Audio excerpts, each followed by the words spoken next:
Kalau engkau sekalian ingin bebas dari penderitaan, mengurangi penderitaan, bebas dari penderitaan yang pertama adalah haruslah berhenti berbuat jahat. Karena kejahatan itu membawa penderitaan, mengakibatkan penderitaan. Kemudian guru agung kita melanjutkan, haruslah mempunyai pikiran yang tenang. Kalau pikiran Anda kemerungsung, kalau pikiran Anda ribet, Anda tidak bisa mengukur, melihat tujuan ini benar atau tidak, bermanfaat atau merugikan. Pikiran yang kacau tidak bisa melihat yang jernih. Pikiran yang tenang akan melihat yang jernih. Oh, ini buruk. Oh, ini merugikan. Ini baik, ini bermanfaat. Orang yang pikirannya tenang, dia bisa mengukur keinginannya, supaya keinginannya tidak menjadi nafsu. Yang ketiga, guru agung kita mengajarkan kepada kita, harus siap menerima perubahan. Kalau Anda tidak siap menerima perubahan, Anda sangat menderita.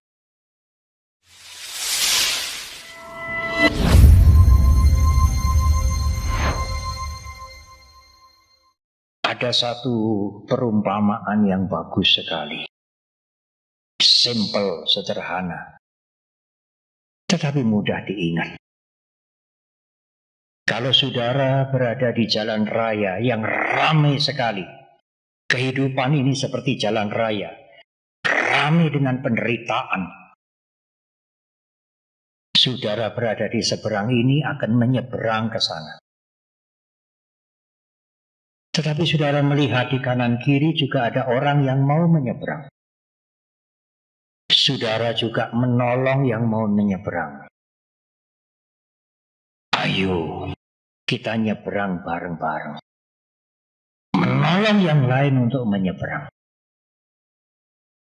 Kalau yang ditolong ini berhasil menyeberang di jalan raya yang sangat ramai itu, saya ulang sekali lagi, kalau yang lain kanan kiri ini berhasil ditolong menyeberang, saudara yang menolong itu otomatis juga sudah ikut menyeberang. Bukan saudara sendiri yang menyeberang, yang menyeberangi lalu lintas penderitaan. Kalau saudara menolong yang lain untuk menyeberang, menolong yang lain menyeberang, dan yang ditolong ini berhasil ke seberang, saudara sudah tentu ikut menyeberang. Itulah yang dilakukan oleh guru agung kita. Bukan hanya dirinya yang bebas dari penderitaan, tetapi mengajarkan banyak orang untuk juga bebas dari penderitaan. Selama 45 tahun. Ibu, bapak, dan saudara, sekarang adalah waktu, meskipun hanya singkat bagi kami. Lalu Bante, apa yang menjadi sebab penderitaan itu? Sebab penderitaan adalah nafsu, keinginan. Jadi orang tidak boleh punya keinginan, Bante. Boleh. Siapa yang melarang? Tetapi keinginan yang sesuai dengan takaran. Kalau Anda mempunyai keinginan yang tidak sesuai dengan takaran, keinginan yang tidak terukur, keinginan itulah sumber penderitaan. Yang Anda, yang kita buat sendiri, bukan dari luar. Oleh karena itu guru agung kita mengingatkan kepada kita, Kalau engkau sekalian ingin bebas dari penderitaan, mengurangi penderitaan, bebas dari penderitaan, yang pertama adalah haruslah berhenti berbuat jahat. Karena kejahatan itu membawa penderitaan, mengakibatkan penderitaan. Bukankah ajaran ini universal, Ibu Bapak Saudara? Tidak usah diberi embel-embel, ini ajaran agama Buddha, tidak usah. Anjuran berhentilah berbuat jahat. Karena kejahatan merugikan orang lain dan menghancurkan diri Anda sendiri. Kejahatan membuat penderitaan. Bukankah ini anjuran untuk semua orang? Iya, termasuk presiden-presiden dunia itu.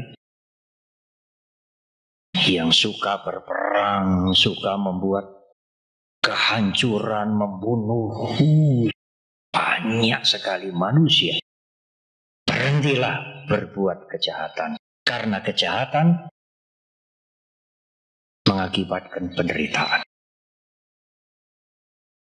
Berhenti berbuat kejahatan itu membuat keinginan terukur.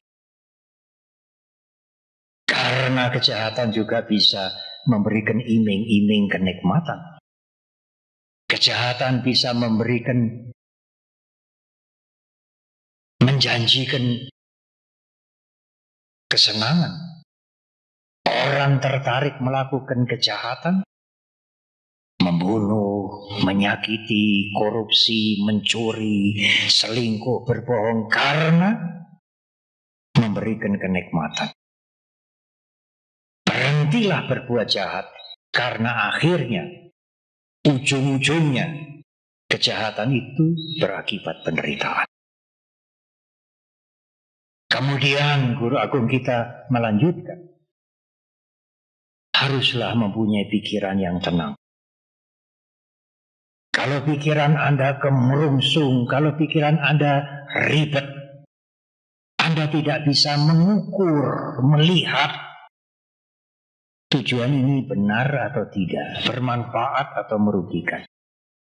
Pikiran yang kacau tidak bisa melihat yang jernih.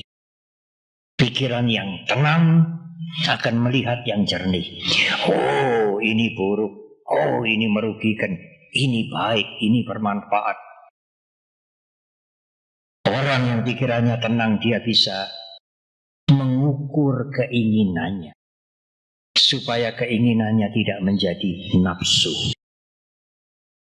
Meskipun keinginan baik, kalau menjadi nafsu, itu adalah sebab penderitaan.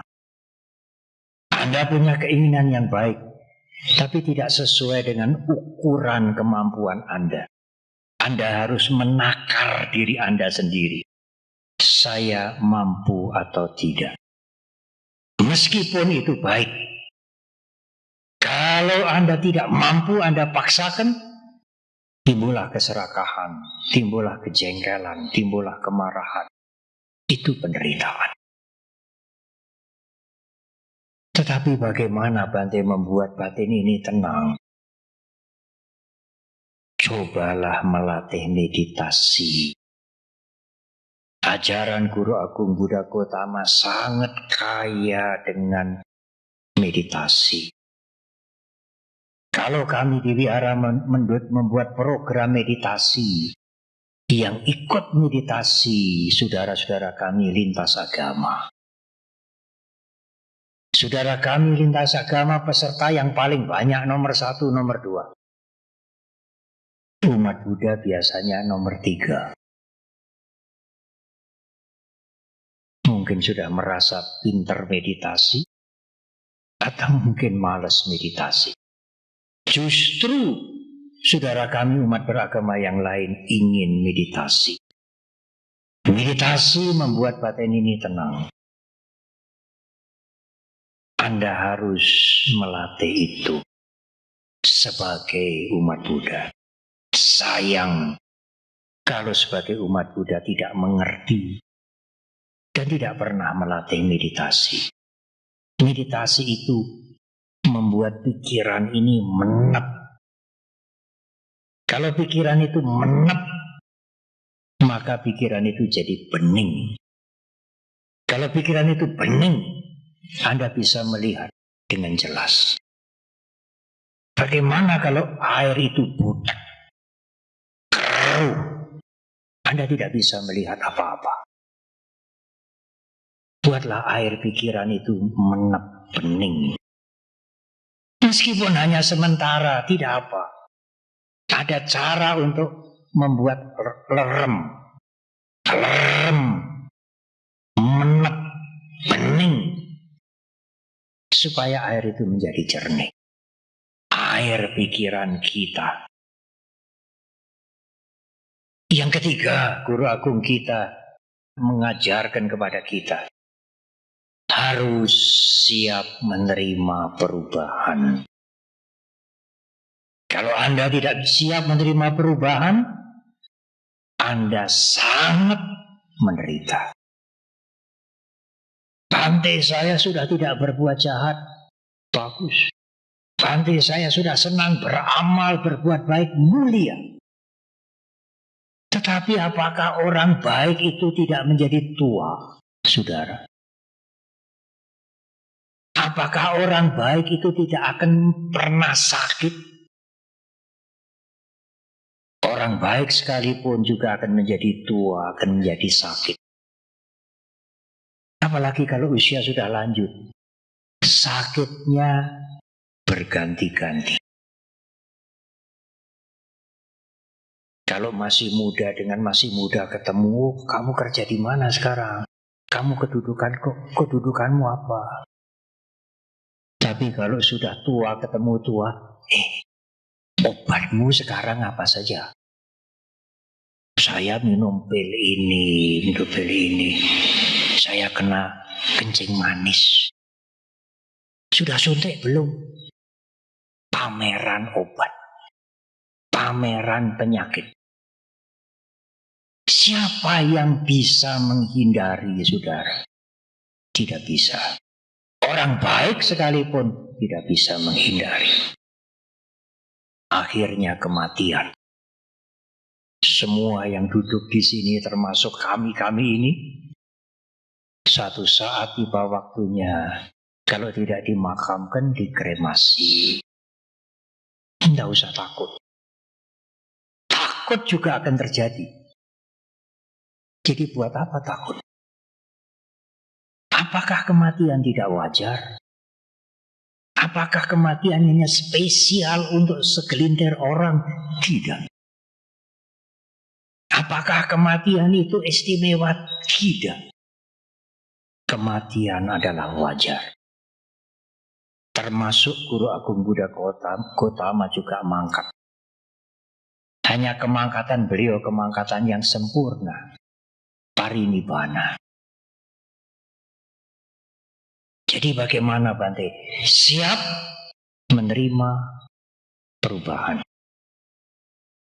Apakah menjadi proses menjadi tua, sakit, dan kematian? Kalau Anda tidak siap menerima perubahan, proses itu menjadi penderitaan. Kalau Anda siap menerima perubahan, sakit, tua, mati hanyalah perubahan. Proses wajar. Yang wajar tidak harus membuat penderitaan. Wah, ya sulit Bante. Kalau masih muda ya ingin muda terus. Kalau sudah senang ya ingin senang terus. Kalau sudah berpangkat ya ingin berpangkat terus. Kalau sudah sehat ya ingin sehat terus. Apakah mungkin, saudara? Nah, kalau sudah tua bagaimana? Ingin tua terus. Tidak ingin mati. Apakah mungkin, saudara? Tidak mungkin. Siap menerima perubahan. Suatu ketika kehidupan saudara menurun. Ekonomi sekarang menurun. efisiensi di mana-mana dan lain-lain. Hadapi itu sebagai kenyataan. Apa toh saudara yang abadi di dunia ini apa? Tidak ada sama sekali.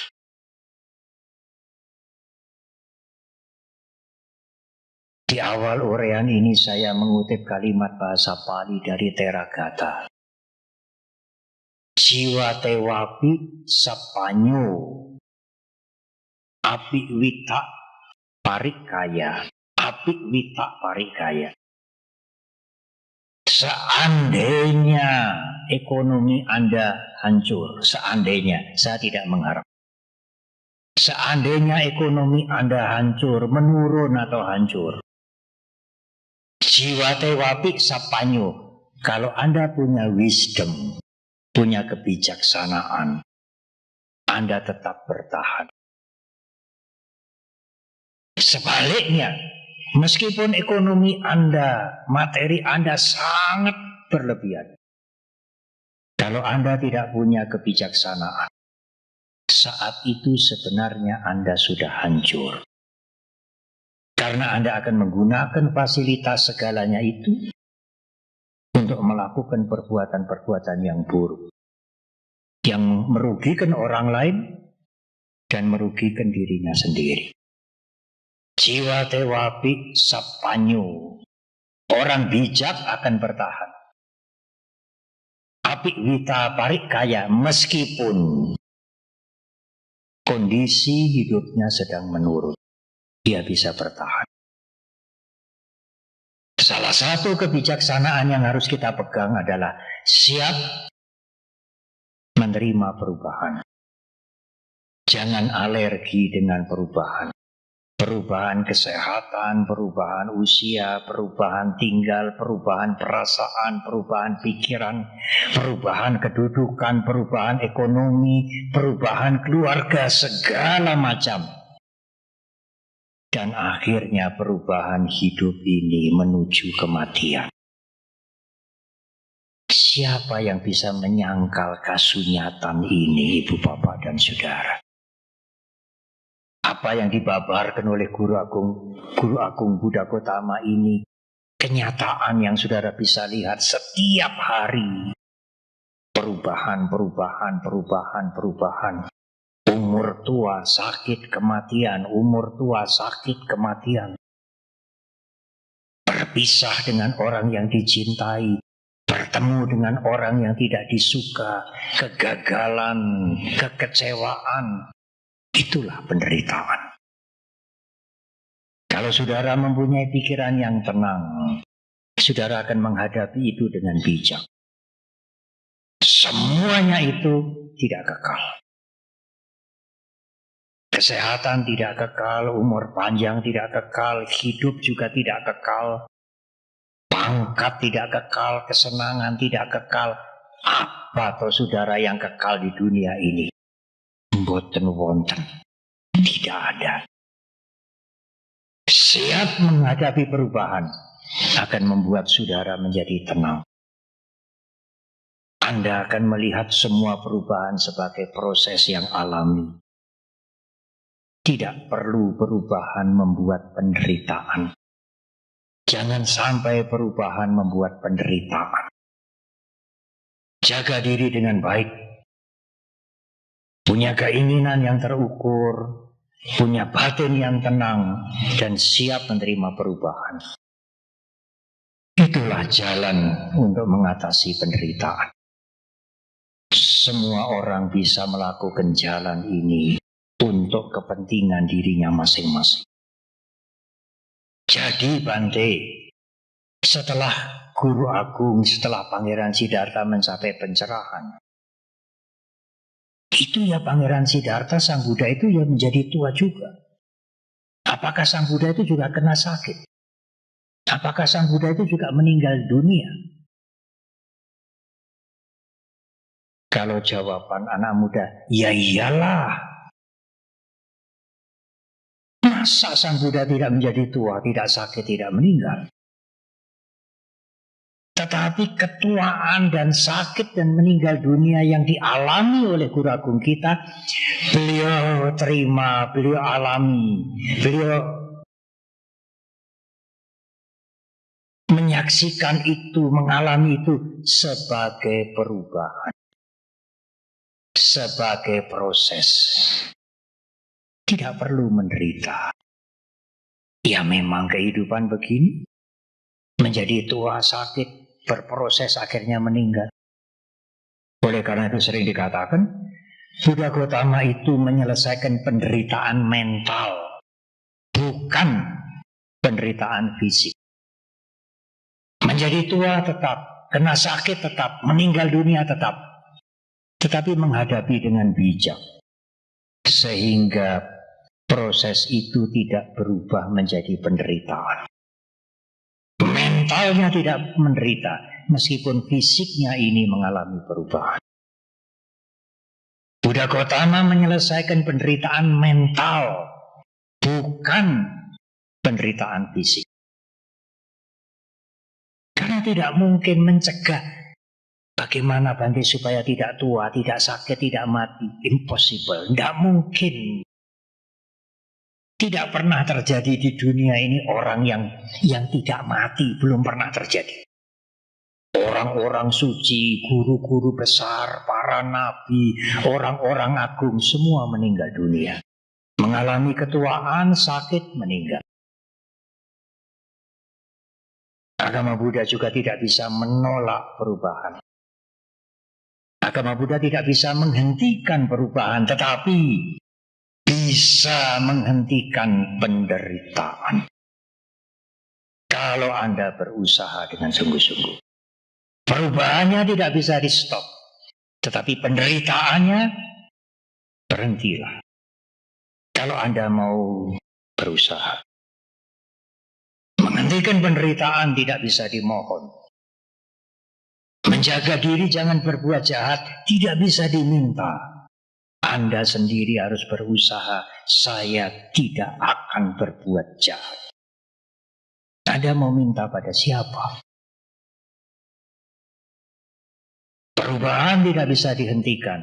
Perubahan tidak bisa di stop. Tetapi penderitaan bisa dihentikan. Dan Guru Agung kita mengajarkan cara untuk menghentikan penderitaan. Meskipun perubahan berjalan terus. Karena perubahan tidak bisa dihentikan. Ibu, bapak, dan saudara, saya ingin menutup dengan kalimat ini, tetapi, masih ada tetapi. Kalau seseorang sudah membersihkan kotoran batin, keserakahan, kebencian, iri hati, dendam, dan keakuan, pada saat meninggal, dia tidak lahir kembali.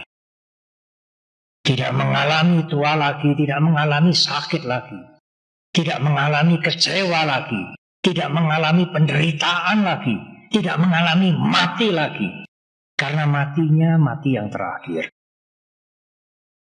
Guru Agung kita menyelesaikan sekaligus penderitaan mental dan penderitaan fisik. Karena kalau sudah meninggal tidak lahir kembali, fisiknya juga tidak menderita lagi. Kalau kotoran batin belum habis, meninggal lahir kembali ya mesti berproses lagi. Jadi tua lagi, sakit lagi, kecewa lagi, timbul nafsu keinginan, bosan, marah, lalu meninggal lagi, menderita lagi. Menderita fisik, menderita mental. Tetapi kalau kematian ini selesailah, sudah. Tidak lahir kembali. Tidak mengalami penderitaan lagi, tidak mengalami tua lagi, tidak mengalami sakit lagi, tidak mati-mati lagi. Maka ajaran Guru Agung kita menyelesaikan dua penderitaan sekaligus. Penderitaan mental selesai, penderitaan fisik juga selesai. Itulah yang disebut dengan parinibbana.